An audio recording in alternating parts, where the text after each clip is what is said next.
I'm Megan Sloter. I'm the Ristine International Fellow in Education. I did my fellowship in Arusha, Tanzania at Cheti School. A little bit about Cheti School. Cheti School is a nursery and primary school in Arusha. It's made up of 5 different sites, and so there's 5 different schools, and 2 of them are in the city slums, 3 of them are in the rural areas. And I was working at the 2 schools that are in the slums. For the nursery schools, those are more like kindergarten, preschool age here, and then primary would be the upper elementary grades. Cheti began as just a small class that was meeting in the director, Zuma Matui's house. He saw that some kids in the neighborhood couldn't afford to go to school, so he started teaching them in his home, and 15 years later it grew into a 5-site school with over 300 kids going there. My responsibilities essentially were mostly teaching. I taught a class of 4 to 6-year-olds for 6 weeks, and then for 2 weeks I taught a class of 6 and 7-year-olds.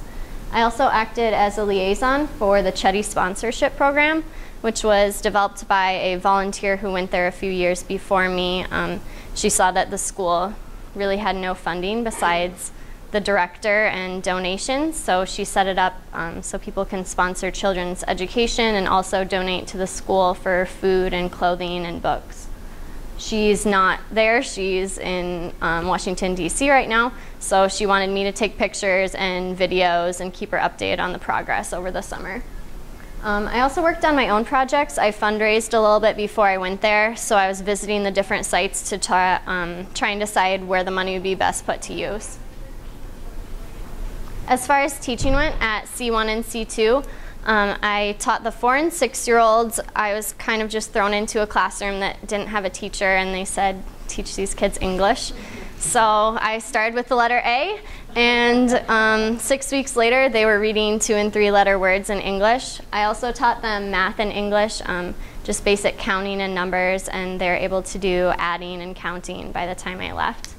Then I moved on to the 6- and 7-year-old classroom, which is what these pictures are from, and the kids there could speak English a little bit, and so we worked on grammar, sentence structure, and then we did math with adding and subtracting 3-digit numbers with them. My fundraising project, I was able to do quite a bit with the money that I raised. I went to the different sites and saw that at one of the rural schools, the bathroom that you see over here was all that they had. It was basically just a bucket in the ground. It wasn't very sanitary at all. And so I decided to build new bathrooms out there. So we built new bathrooms, which are in the other picture. We also built new chalkboards, which allowed us to take the other chalkboards and distribute them to the rural schools, because some of the schools were literally just buildings and they had no supplies. So at least having chalkboards in every room gave the teachers resources. And then I was able to cement the floors at one of the rural schools, because during rainy season the kids couldn't have school because it would just be mud on the floor. So that way they're able to meet during rainy season as well. As far as an academic impact, it had a huge impact on me. I went into my student teaching this fall, and I'm just finishing it up, and it gave me a ton of confidence going into the classroom, knowing that I've been thrown into something where I had to teach a class that didn't speak my language. I didn't have a supervisor. So walking into my student teaching experience, I had a lot more confidence. It also tied together my minor is psychology, and I've taken a lot of cultural classes here at Cornell, so being able to see what I've learned in those classes kind of come together with my education was really cool. As far as professional and future impact, it confirmed my desire that to teach abroad. I always thought maybe it was something I'd like to do, and after going over there for the summer, I've decided that I really want to pursue that. I also have experience with ELL students, which are English language learners, that will make me marketable as a teacher both abroad and in the United States. And I also decided that I'd like to pursue further education in multicultural education. As far as a personal impact, I can't really talk long enough about the impact it had on me going over to Tanzania.